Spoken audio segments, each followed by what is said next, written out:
Yes, people, how's it going? Welcome back to Lily White Lane. Hope you're doing good. Hope you're keeping safe and well.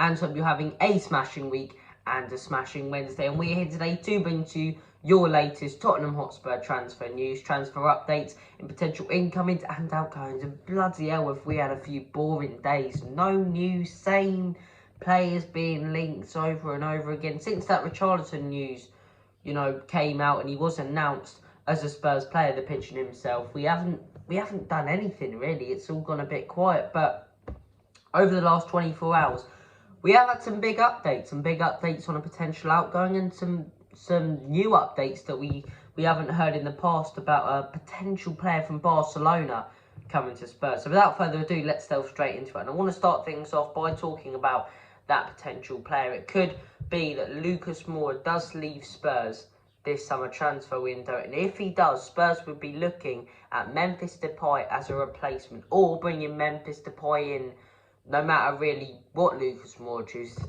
do. And I'll be completely open to this signing. Once again, same with Richarlison.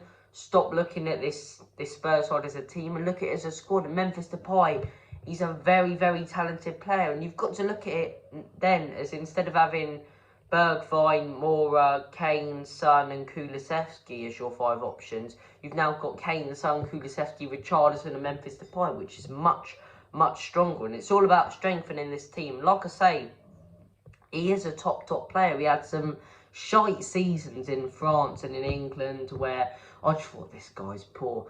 Yet he went to Barcelona. He's been their main man, really. He's been one of their top scorers. He's been one of their best players. He's been absolutely brilliant since he joined Barcelona and just ripping it up in La Liga. And it's such a poor, pathetic Barcelona side, which is the worst they've been in years.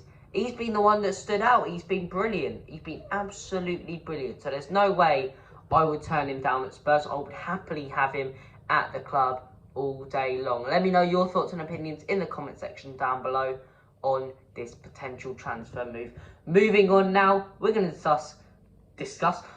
discuss Steven Bergwijn. Steven Bergwijn potentially moving to Ajax. And you know what? Let him go. I've always liked Steven Bergwijn as a player. I think he's very skillful. I think he's versatile. I think we could have played him in that right wing back position. But the biggest issue, how loud does that bloody plane want to be? The biggest issue with Steven Bergwijn has always been his mentality, his attitude. And it's always been absolutely pathetic. It really has. His attitude's been pathetic since he joined Spurs. And yeah, this whole transfer saga all comes down to Steven Bergwijn basically just going out of his way to say, I don't want to be at Spurs anymore. Just don't want to be. Okay then, go ahead and go, because the club's much bigger than you. And if you really want to step up and be a big footballer, you've got to prove yourself in the situations that you don't want to be in. Alright, so tough shit. His mentality's let him down. Once again, his attitude's let him down. And what can be a really talented player has gotten pissed off just because he's not getting the game time because we've got better players in the team. You know what Richarlison's going to do? Richarlison comes to Spurs, right? You know what he's going to do if he doesn't get game time? He's not going to go all sobby and go, give me game time like Steven Bergwijn. He's going to try and give his absolute 100% in training, and whenever he comes off the bench, right, he's going to give absolutely everything for the club, because he's going to be like, right, I'm not getting chosen, but I don't want to go on a rant and go all sobby about it. I'm not getting chosen. I want to be chosen. I want to make sure that I'm chosen for the next game. So look, Bergwijn, he can go for all I like. The way he's handled himself throughout this transfer saga has really annoyed me, because I've always liked him as a player. I think he's a really good winger. I think he could have played wing back, but he just handled himself like a dickhead really in his transfer saga. So for me, based on that, I do not want him at Spurs anymore. I do not want him at the club. I don't think anyway he'll get in over Richarlison, Son, Kane or Kulusevski. I think they're all much better players than Steven Bergwijn, and can lead the front line much better than Steven Bergwijn. So look,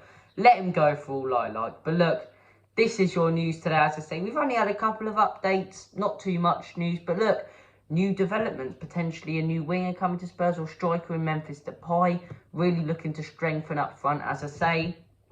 And yeah, Steven Bergwijn being an idiot in the media and forcing his way out of a club where he's never really tried. So look, that does annoy me because I've always seen potential. But I think he'll excel at Ajax, to be fair. I think he's Dutch. I think he'll be in the Dutch league.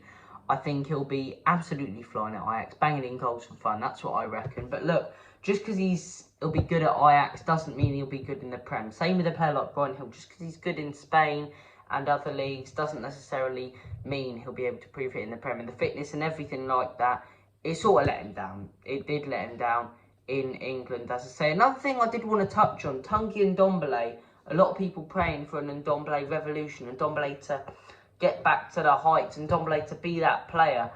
There was fitness tests at Tottenham the other day, and apparently, from what I'm reading, Ndombele got the worst at the club, and an absolutely pathetic results for his fitness test. And this guy, it's a frustrating situation. It boils my blood because he's such a talented player. He's got so much talent, yet he doesn't show it because he's a lazy bastard. He's so lazy, yet he's got so much talent. He could be out in the back garden doing skills, improving, being a world-class player, but instead he decides to sit on the sofa with his feet up watching Only Fools and Horses with a Big Mac in hand. It's like, this guy, he's so talented, yet he's so lazy. And it's that work ethic that he doesn't have. And if you aren't going to give that work ethic in a Nuno or Jose team, then by God, are you not going to give that work ethic in a Conte team? Conte will absolutely despise this player. And I reckon Ndombele should leave this summer. Otherwise, he's in for a season of hell of Antonio Conte just berating his fitness and lifestyle. So, that's my thought on it. But rightly so. Rightly so. I mean, he's lazy. He's lazy. He's unfit when he could be. If this guy was fully fit and wasn't lazy and had a good work ethic, he'd be the best midfielder in the world. But he doesn't. He doesn't. Full stop. So, really, really frustrating one. But look, thank you for watching this video today. Thank you for... Bloody dog interrupting me. I'm doing my outro. Can you hang on a second, please? Thank you. Thank you guys for watching this video today. Take care of yourselves. All the best. God bless. And as always, in Conte we trust. Come on, you Spurs.